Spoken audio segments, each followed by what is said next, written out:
Good morning, students. We will continue our chapter Footprints Without Feet. Mrs. Hall almost fell down the stairs in hysterics. She was convinced that the room was haunted by spirits and that the stranger had somehow caused these to enter into her furniture. Mrs. Hall, she was almost fell down the stairs in hysterics. This convinced her that the room was haunted by spirits and she thought that the stranger it was caused these to enter into her furniture. My poor mother used to sit in that chair, she moaned, to think it should rise up against me now. She was sad as she saw the chair given by her mother, it was against her now. The feeling among the neighbors was that the trouble was caused by witchcraft, but witchcraft or not, when news of the burglary at the clergyman's home became known, the strange scientist was strongly suspected of having had a hand in it. Now, the neighbors, they were also in trouble, and suddenly the news of burglary at the clergyman's home became known. What was there? The strange scientist was strongly suspected of having had a hand in it. And who was the suspect? The suspect was the strange scientist. Suspicion grew even stronger when he suddenly produced some ready cash, though he had admitted not long before that he had no money. He was suspected because already he said he had no money. When Mrs. Hall, the landlord's wife, demanded rent from Griffin, he told her that he was expecting some money. Now he had admitted, so it was the reason of suspect. The village constable was secretly sent for.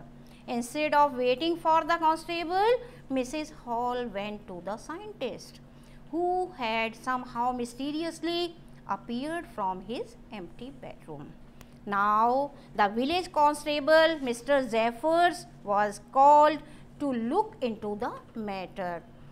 But what happened? Mrs. Hall, she went, but before the arrival of the constable, Mrs. Hall, she went to the scientist, and who had somehow mysteriously appeared from his empty bedroom. She asked, "I want to know what you have been doing to my chair upstairs," she demanded, "and I want to know how it is you came out of an empty room and how you entered a locked room."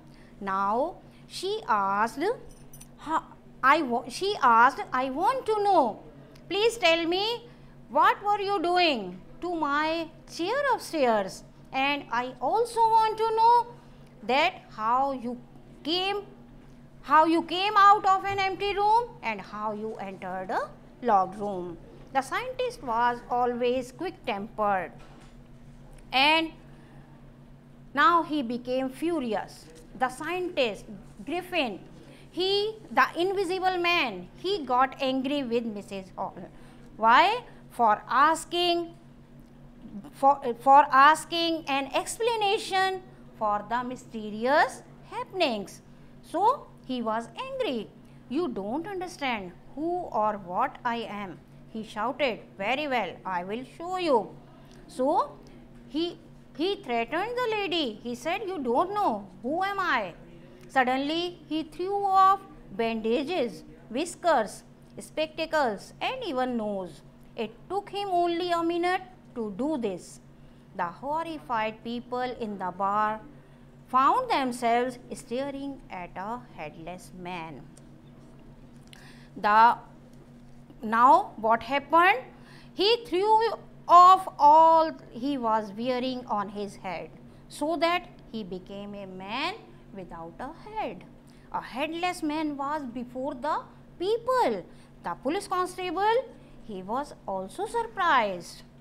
When Mr. Jeffers, the constable, now arrived and was quite surprised to find that he had to arrest a man without a head. Now Mr. Jeffers, the constable, as now he arrived, and he was also surprised to see that, why he was surprised to see that he had to arrest a headless person. But Jeffers was not easily prevented from doing his duty. If a magistrate's warrant ordered a person's arrest, then that person had to be arrested, with or without his head. Now what happened? Firstly, he was surprised, but he knew that duty is duty and it must be done. If a magistrate's warrant ordered a person's arrest, that person had to be arrested, with or without his head. Now what did he do? There followed a remarkable scene as the policeman tried to get hold of a man who was becoming more and more invisible as he threw off one garment after another. Finally, a shirt flew into the air and the constable found himself struggling with someone he could not see at all. Now, what was the scene there? The man was becoming more and more invisible. He was throwing off one garment after the other. At last, a shirt flew into the air. And now the constable found himself fighting with a man whom he could not see at all. Some people tried to help him, but found themselves hit by blows that seemed to come from nowhere.